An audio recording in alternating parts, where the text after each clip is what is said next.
ঢাকা বিশ্ববিদ্যালয়ে দীর্ঘ সময় পর প্রকাশে এসেছে জামায়াতে ইসলামের ছাত্র সংগঠন বাংলাদেশ ইসলামী ছাত্র শিবির। বিশেষ করে বৈষম্য বিরোধী ছাত্র আন্দোলনের একজন নেতা ছাত্র শিবিরের সভাপতি হিসেবে আত্মপ্রকাশ করায় এ নিয়ে আলোচনা আরো তীব্র হয়েছে। আবু সাদিক কায়েম গত শনিবার নিজেকে ঢাকা বিশ্ববিদ্যালয়ে শাখা ছাত্র শিবির সভাপতি হিসেবে পরিচয় করিয়ে দিয়েছেন। এমন একটি সময়ে মিস্টার কায়েম নিজের রাজনৈতিক পরিচয় প্রকাশ করলেন যখন বিশ্ববিদ্যালয়টিতে অনির্দিষ্টকালের জন্য ছাত্র শিক্ষক রাজনীতি বন্ধ করার আলোচনা চলছে। এমনকি স্থায়ীভাবে ছাত্র রাজনীতি নিষিদ্ধ করার ব্যাপারেও প্রস্তাব রয়েছে।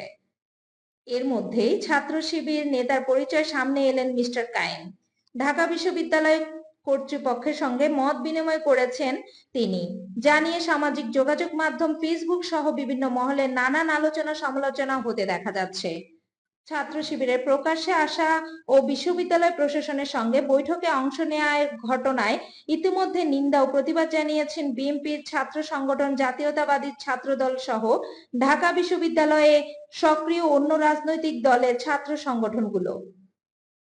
ছাত্র শিবিরের প্রকাশ্যে আসা ও বিশ্ববিদ্যালয় প্রশাসনের সঙ্গে বৈঠকে অংশ নেওয়ার ঘটনায় ইতিমধ্যে নিন্দা ও প্রতিবাদ জানিয়েছে বিএনপি ছাত্র সংগঠন জাতীয়তাবাদী ছাত্রদল সহ ঢাকা বিশ্ববিদ্যালয়ের সক্রিয় অন্য রাজনৈতিক দলের ছাত্র সংগঠনগুলো। অন্যদিকে শনিবার নিজেকে ঢাকা বিশ্ববিদ্যালয়ের ছাত্র শিবিরের সভাপতি ঘোষণা দেওয়ার আগে সাধারণ শিক্ষার্থীরা মিস্টার কায়েমকে চিনতেন না।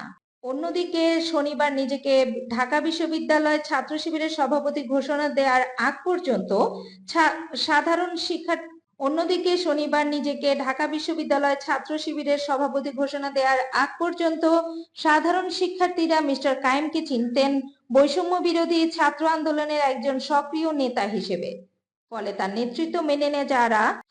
নেতৃত্ব মেনে যারা মাঠে আন্দোলন করেছেন তাদের অনেকেই এখন প্রতারিত বোধ করছেন। আবার মিস্টার কায়েমের পরিচয় প্রকাশ পাওয়ার পর বেশ অস্বস্তিতে পড়েছেন বৈষম্য বিরোধী ছাত্র আন্দোলনের অন্য নেতারা। আমরা আগে থেকেই ছিলাম, জানিয়ে মিস্টার কায়েম বিবিসিকে বলেছেন, পরিস্থিতির কারণে এতদিন তিনি নিজের রাজনৈতিক পরিচয় গোপন রাখতে বাধ্য হয়েছেন। কিন্তু প্রশ্ন হচ্ছে, এতদিন ছাত্র শিবির কেন ঢাকা বিশ্ববিদ্যালয়ে প্রকাশ্যে কার্যক্রম চালাতে পারেনি, আর এখনই বা হঠাৎ কেন তারা প্রকাশ্যে কর্মকাণ্ড পরিচালনা করতে চাচ্ছেন?